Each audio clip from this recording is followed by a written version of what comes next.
और यूहन्ना भोर को 3 बजे, ठीक है ना, लिखा है कि पतरस और यूहन्ना सुबह को प्रार्थना करने गए थे और वो मंदिर के फाटक पर एक लंगड़े को बिठा करके चले जाया करते थे।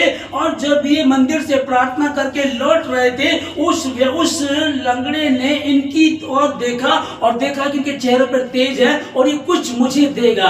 तब वो उनके पास गए दोनों, और पतरस ने उससे कहा, चांदी और सोना तो मेरे पास है नहीं, पर जो मेरे पास है वो मैं तुझे देता हूं। उठ यीशु मसीह के नाम से चल और फिर। आमीन। क्या करने गए थे ये मंदिर में? ये 3 बजे सुबह मंदिर में प्रार्थना करने गए थे। जब हम अपने आप को अलग करेंगे, बहुत सारी चीजों में दिल दिमाग लगाते हैं। भैया तेरा एग्जाम है, बुआ की शादी है, होने दे भाई, एग्जाम है, अगर ये फेल हो गया ना दिक्कत हो जाएगी तेरे को। तेरा बर्थडे है, अगली बार मना लेंगे, तो उसकी शादी है फिर देख लेंगे, बड़ा दिन आ गया है, लेकिन मेरे तो एग्जाम है, मैं तो बस एक ही दिन के लिए आऊंगा, ज्यादा नहीं आ सकता। कैरल सिंह में जाना है, एंजॉय करना, कुछ नहीं, सब छोड़ देंगे। सबसे पहले कहाँ फोकस करना है? पहले भैया अच्छी पढ़ाई कर लो। अच्छी पढ़ाई करोगे तो अच्छी नौकरी मिलेगी, अच्छी नौकरी होगी तो अच्छा जीवन साथी मिलेगा, फ्यूचर बहुत अच्छा हो जाएगा। इसलिए दिमाग कहाँ लगा था भाई? और परमेश्वर कह रहा है कि मुझसे प्रार्थना कर। आप इधर उधर दिमाग लगाने की जरूरत नहीं है तुमको। लगा, मैं ये नहीं कह रहा हूं कि पढ़ाई करना छोड़ दो, मैं ये नहीं कह रहा हूं कि आप बिजनेस पर, नौकरी पर ध्यान ना दो, लेकिन पहला स्थान जब खुदा को दोगे तब वो तुम्हें बरकत देगा। हालेलुया, है ना। बहुत सारे लोग हैं जो अभी मैं बता रहा हूं अंकित के लिए, उनका लड़का कैसे है आप जानते हैं, ना समझ है, उसे छोटे छोटे काम करने में भी दिक्कत आती है। +2 उसने किया हुआ है, उम्र भी उसकी 24-25 साल की है, ठीक है जी। उसके बाद भी ना समझ है। जब भवन में आता है, कोई रिएक्ट नहीं उसका, कोई ऐसा नहीं है कि वो कुछ अच्छे काम करता हो, है ना, तो भी पहले उसके घर वाले काम पर भेजते हैं। एक संडे आएगा, एक संडे छुट्टी करेगा, ये तो चल रहा है, तो भरोसा कहां हो गया? काम करेगा तो 5,000-7,000 कमाएगा तो अच्छा रहेगा, पर उन्हें ये नहीं पता कि आज छुट्टी कर दी, आज यीशु मसीह आने वाला था, आज यीशु मसीह तेरे कुबड़ेपन को ठीक करने वाला था। आज मुझे गहरी नींद आ गई, आज मेरा फेवरेट शो आ रहा था, आज मुझे कहीं जाना था, आज क्रिकेट खेलने जाना था, आज मैं उलझ गए और आज खुदा, अरे आज संडे चर्च नहीं जाएंगे तो क्या फर्क पड़ता है? आज नहीं जाएंगे तो क्या फर्क पड़ता है? वो 3 बजे प्रार्थना करने गए थे, वो से पावर लेकर के आए हुए थे, और एक लंगड़ा उनको मिला और वो देखने लगा कि कुछ मिलेगा। चांदी और सोना तो हमारे पास है नहीं, पर जो हमारे पास है वो तुझे हम दे देते हैं। उठ, आमीन। मुझसे प्रार्थना कर। दाऊद इसके विषय में लिख रहा कि जब मैं यहोवा के पास गया तब उसने मेरी सुन ली और मुझे पूरी रीति से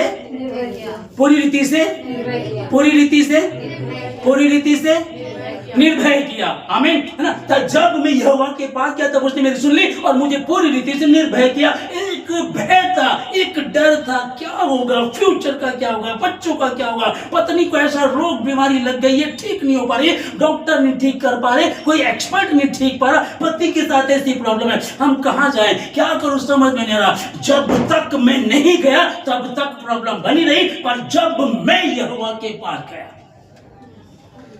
जब मैं यहोवा के पास गया तब उसने मेरी सुन ली और मुझे पूरी रीति से निर्भय किया। आमीन।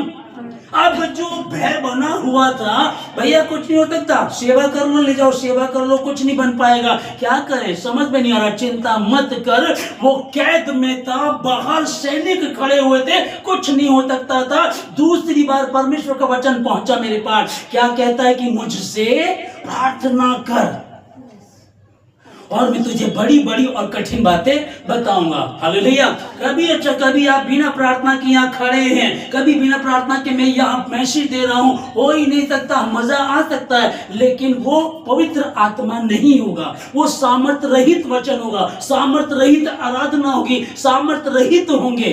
कई बार आपने नोट किया होगा बातों को, बिना प्रार्थना के कैसा अजीब सा लगता है। हालेलुया, है ना। हम मसीहों का जो आदर्श है, कौन है वो? मॉडल कौन है? प्रभु यीशु मसीह, हालेलुया। प्रभु यीशु मसीह हमारा आदर्श है, हमारा मॉडल है, और उसके साथ हम चलते हैं, उसको देखते हैं, और जैसा तुम्हारा पिता वैसे तुम भी बनो। वो क्या करता था? मीटिंग लेने से पहले प्रार्थना, मीटिंग खत्म होने के बाद प्रार्थना, सारी रात भर प्रार्थना। और एक उसके विषय में कहा गया था कि भैया वो आएगा और तुम्हारे पापों को अपने ऊपर ले लेगा। हमने सुना है, यूहन्ना इसके विषय में लिख रहा है, परमेश्वर ने जगत से ऐसा प्रेम किया, अपने इकलौता बेटा दे दिया, ताकि जो उस पर विश्वास करे नाश न परंतु अनंत जीवन पाए। अब वो क्रूस की कथा को पूरा करना था। वो इतना, मतलब कि इतना बुरा हाल उसका हो गया, उसकी अतड़ियां दिखने लगी, बिल्कुल उसका पसीना जब गिर रहा था, लहू बन करके गिर रहा था। गतसमनी बाग में वो प्रार्थना कर रहा था, क्योंकि जो मैं करने जा रहा हूं वो आसान नहीं है, वो आसान नहीं है। शैतान पीछे पड़ा, विरोधी पीछे पड़े, रोम के लोग पीछे पड़े, यहूदी पीछे पड़े, और वो मारने के लिए, उसके खत्म करने के लिए, पर मुझे जिंदा रहना। वो मरने की हालत में था। वो कह रहा, प्रभु पिताजी यदि हो सके तो प्याला मुझसे टल जाए। मरने पर था, गतसमनी बाग में यदि मर गया तो वो क्रूस की कथा कैसे पूरी होगी? जो ये संसार है, जो पाप है आदम का, वो जो कर्ज है वो कैसे अदा होगा? उसे कौन अदा करेगा? वो तो कहानी मुझे ही पूरी करनी है। वो क्रूस की कथा नाश होने वालों के लिए मूर्खता, परंतु उन उद्धार पाने वालों के लिए परमेश्वर की सामर्थ्य है। वो वहां प्रार्थना करता रहा और प्रार्थना करता रहा और प्रार्थना करता रहा। हालेलुया। मेरा और आपका मॉडल, मुझसे प्रार्थना कर और मैं तेरी सुनकर। अब्राहम विनती कर रहा है, अब्राहम गैर जातियों के लिए विनती कर रहा है। यदि वहां 50 हो माफ कर दूंगा, 45, 40, 30, 20, 10 होंगे तो भी मैं उनको क्षमा कर दूंगा, पर वहां कोई नहीं निकला। वो अब्राहम था। Okay, hallelujah. अब कहें कि अब्राहम ने तो कहा था 10 नहीं निकले, 10 नहीं निकले, 2 बेटी थी, पति पत्नी 4 लोग निकले, तब भी माफ कर दे। नहीं, वहां जो चल रहा ठीक है। आज यीशु मसीह अनुग्रहकारी है। अब अब्राहम की कहानी को लेकर के कमजोर मत पड़ जाना। आज आप यीशु मसीह में है, यीशु मसीह का अनुग्रह हमारे साथ है, और आप किसी के लिए प्रार्थना करेंगे, आपको ये कहने की जरूरत नहीं है अगर मेरी जो देवरानी है, अगर वो वहां कुछ विश्वासी हो, एक भी विश्वासी नहीं है तो कोई फर्क नहीं पड़ता भैया। एक व्यक्ति को ला रहे थे, सामने से जगह नहीं मिली, वो छप्पर फाड़ करके लेकर के आए। प्रभु ने कहा तुम जो लाए तुम्हारे द्वारा इस रोगी को चंगा कर दिया। हालेलुया। उसमें इतना सामर्थ्य था, इतना वो सामर्थ्य था कि वो कह रहा, वो यीशु मसीह कह रहा है, गतसमनी बाग में प्रार्थना कर रहा है। और वो प्रार्थना किसके लिए? मेरे और आपके लिए, सारे संसार के लिए। सारा संसार दुखी है, लोग परेशान हैं। अरे अभी हरियाणा के DIG ने सुसाइड कर लिया। इतना पढ़ा लिखा बंदा, इतने ऊंचे ओहदे पर, उसने सुसाइड कर लिया। हाँ, ये क्या हो रहा भाई? अभी हमारे सहारनपुर के नकोड़ के पास कोई जगह थी, बीजेपी का कोई नेता था, अपनी पत्नी को गोली मार दी, बच्चों को गोली मार दी। ये क्या हो रहा भाई? क्योंकि शैतान चोरी करने, नाश करने और घात करने आया है। लोग मर रहे हैं रोज के रोज। ये तो न्यूज को उठाइएगा, आपको पता लग जाएगा।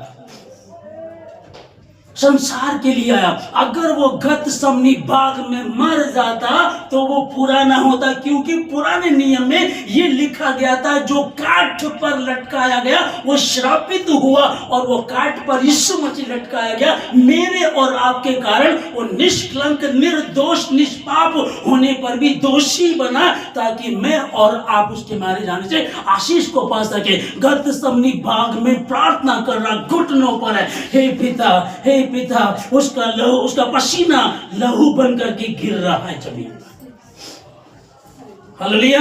वो कर्ज उसने अदा कर दिया। जब आदम से कहा था तो श्रापित हो गया है, और जब तू पसीने की खाया करेगा, उसका पसीना गिरा तभी हम सुकून पाते हैं, कमाते हैं, खाते हैं, सुकून पाते हैं। और यहाँ यीशु मसीह का पसीना लहू बनकर के जमीन पर गिरा। जो जमीन पहले आदम के द्वारा श्रापित हुई थी, वो यीशु मसीह के पसीना लहू बनकर के जब गिरा तो वो श्राप से मुक्त हो गई।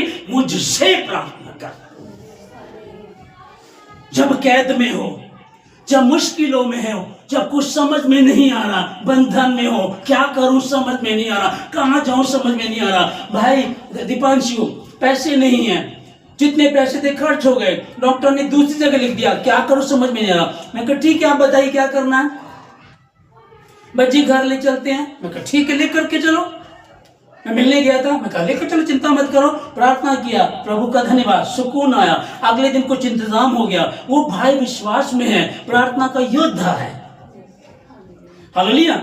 आप लोग भी हैं, आप लोग भी, परंतु यदि कोई कमजोर है, मैं फिर यही कहना चाहता हूं कि आपकी आशीष आपके पास, अगर किसी के साथ लग रहा ना कि अभी भी बच्चे नहीं सुधर रहे हैं, अभी भी पति दारू नहीं छोड़ रहा है, अभी भी जो नौकरी के लिए फॉर्म भर दे, अभी मेरा नंबर नहीं आ रहा, मैं 4 बार फेल हो चुका हूं, अभी भी कुछ प्रॉब्लम चल रही है, बच्चे नहीं मान रहे, पति नहीं मान रहे, कानूनी समस्या अभी भी उलझी पड़ी है, डॉक्टरी समस्या बढ़ती जा रही है, डॉक्टर कह रहा भैया दिन कम है, अभी खत्म हो जाएगा, क्या करूं समझ में नहीं आ रहा। मुझसे प्रार्थना कर और मैं तेरी सुनकर तुझे बड़ी बड़ी और कठिन बातें बताऊंगा। या तो यीशु है तो साबित करेगा, क्योंकि वो बातों का परमेश्वर नहीं परंतु सामर्थ्य का परमेश्वर है, और उसने जो शब्द कह दिया उसे कोई टाल नहीं सकता।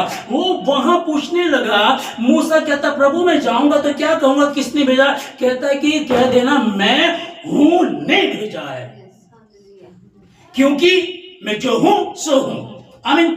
आगे यीशु मसीह गतमनी बाग में था, जब उसको पकड़ने के लिए आए, सैनिक वो कहने लगा तुम में यीशु कौन है? उसने कहा मैं हूं, और सारे के सारे दूर जाकर के उसके मैं हूं कह देने से सबके सब दूर गिरे। और यही वो मैं हूं है, यही वो है। मत डर, मेरे तेरे साथ हूं, इधर उधर मत ताक, मैं तेरा परमेश्वर हूं। मुझसे प्रार्थना कर, मैं तेरी सुनकर तुझे बड़ी बड़ी और कठिन बातें बताऊंगा। यदि तुम मुझ में बने रहो और मेरा वचन यानी कि तुम में बना रहो, तब जो चाहो मांगो और तुम्हारे लिए हो जाएगा। नहीं, 99% तो हो सकता है, 1% नहीं हो सकता।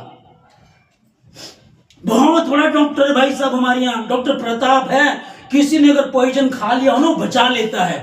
कितने लोग वहां भी जाकर के मरते हैं, कितने लोगों को वो भी मना कर देता है। पर जब वो भी मना कर देता है तो मैं हूं। हाँ, हमारे परिवार में कैसा हुआ था, हमारे समय कोई खास थे, उसके हुआ था, उस लड़के को मना कर दिया बिल्कुल, भैया 1 जगह 2 जगह 3 जगह वहां लेकर गए। ऑक्सीजन की उन दिनों दिक्कत चल रही थी, काफी जगह ऑक्सीजन नहीं मिल पा रहा था। वहां लेकर के गए डॉक्टर के पास, बोला वहां बच सकता है, वहां लेकर के गए। और उसने भी पहली बात तो काफी देर तक वो आया नहीं। जब आया तो उसने देखते ही उसने कुछ नहीं करना है, बोला ठीक है सॉरी भाई ये बच नहीं सकता, ले जाओ। उसके बाद मेडिग्राम ने बड़े डॉक्टर के पास लेकर के गए। उन्होंने कहा हमारे पास जगह ही नहीं है, क्या करें, कहां जाएं? मैं हूं, इसी ही मैं हूं को उसके पास लेकर के गए। उस बंदे को उस मैं हूं के पास लेकर के आए, और आज वो बंदा बिल्कुल जिंदा है, खुशहाल है। 2 होंगे, 2 हो चुके हैं, 3 होंगे, 4 होंगे, बढ़ेंगे यीशु मसीह के नाम में। मत डर, मैं तेरे साथ। हालेलुया। तो किसके लिए प्रार्थना कैसे करें? दाऊद कह रहा कि जब तक मैं, इसका मतलब क्या हो गया, यहां लिख रहा है कि जब मैं यहोवा के पास गया। इसका मतलब क्या हुआ? जब तक नहीं गया, जब तक नहीं गया था तब तक कुछ नहीं हो पा रहा। फिर क्या चल क्या रहा भाई? जब मैं यहोवा के पास गया। पहले तो मैं अपना कुछ सोच रहा था, ऐसे करेंगे, ऐसे करेंगे, ये होगा, ये होगा, ये पैसे दे देगा, ये डॉक्टर बचा लेगा, पीजीआई जाएंगे, दिल्ली में जाएंगे, वो बचा लेगा। क्या वहां नहीं मरते लोग? मैं डॉक्टरों के लिए गलत नहीं बोल रहा हूं, वो है, परमेश्वर ने रखा है उनको। लेकिन जो वो भी मना कर देते हैं, तो इससे अच्छा कि यही क्यों ना कर ले कि पहले खुदा के पास चले जाओ। जरूरी है धक्के खा करके आना? कहीं कुछ नहीं हुआ थी, बस कहीं कुछ भी नहीं हो पाया इसलिए अब तुम प्रभु के पास आ गए, मैं प्रभु देख ले तू ही कर ले, मत डर, मैं तेरे साथ हूं। उसके पास ना आप लोगों के लिए बड़ी भयंकर प्लानिंग है। हालेलुया। उसने तो कहा ना कि मुझसे प्रार्थना कर, खुदा के पास आपके लिए बेस्ट योजना है, बेस्ट प्लानिंग है। जो योजनाएं मैंने तेरे लिए की है, तेरे लिए बनाए, उन्हें मैं जानता हूं, वो हानि की नहीं परंतु लाभ ही की है। आमीन। उस समय तुम मुझे ढूंढोगे और पाओगे, मुझे पुकारोगे, मैं तुम्हारी सुनूंगा, पर मुझसे प्रार्थना कर, क्योंकि मार्ग, सत्य और जीवन मैं ही हूं, मुझसे। वो किसी और को बर्दाश्त नहीं करेगा, जैसे एक पति पत्नी को किसी और के साथ बर्दाश्त नहीं कर सकता। कर लेंगे, पर ठीक है मेरी पत्नी किसी और के साथ चली जाए, एक रात एक दिन रह ले किसी के साथ, तो हम उसकी क्या है? पत्नी तो है उसकी, हम, वो हमारा पति तो है।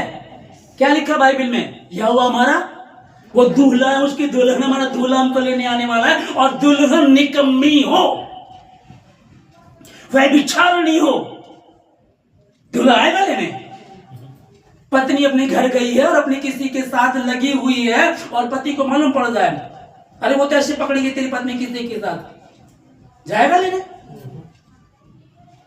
जाएगा ना? झुर्री ना कोई कलंक हो, पर बड़ी पवित्रता से, बड़ी पवित्र करके उसके समीप लेकर के आओ। यहोवा हव्वा को लेकर के आया, आदम ये मेरी बेटी है। व्हाइट ड्रेस क्यों पहनाते हैं हमारे यहाँ? कोई दाग नहीं, पवित्र